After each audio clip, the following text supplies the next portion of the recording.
So hello everyone, ये dictation आनंद आशुलिपि मासिक पत्रिका अंक 15 प्रतिलेखन संख्या 9 से ली गई है। डिक्टेशन की स्पीड होगी 100 शब्द प्रति मिनट। डिक्टेशन स्टार्ट होगी 5 सेकंड बाद।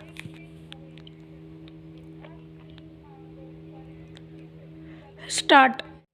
सभापति महोदय तथा मित्रों, यहाँ पर प्रायः चुने हुए लोग उपस्थित हैं और उनमें भी बहुत से विशेषज्ञ हैं। मैं विशेषज्ञ नहीं हूँ। मुझे डर है कि अगर मैं आपके साथ बैठकर उसकी समस्याओं के बारे में विचार करूँ तो बहुत योगदान नहीं कर पाऊँगा। मैं समझता हूँ कि आपने मुझे इसीलिए बुलाया है कि मैं प्रधानमंत्री के पद पर हूँ, लेकिन मैं समझता हूँ कि मुझे इस सम्मेलन में भाग लेने का एक नया और संभवतः उससे बड़ा अधिकार है।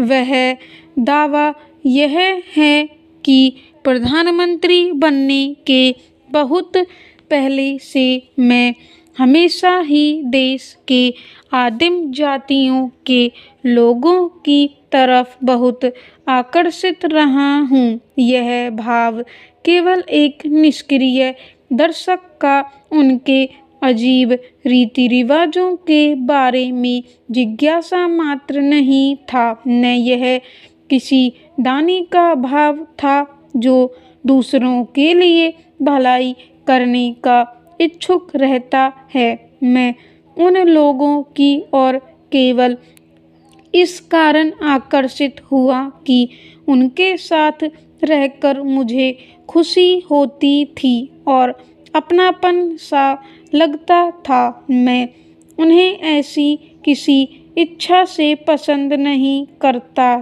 था कि मैं उनके लिए कोई उपकार करूं या मेरे लिए वे कोई भलाई करें। दूसरों के लिए नेकी करना मेरे विचार से एक बहुत सराहनीय इच्छा है, लेकिन इससे प्रायः बहुत सी ज्यादतियाँ हो जाती हैं जो न तो करने वाले और न पाने वाले के हित में ही अच्छी रहती है।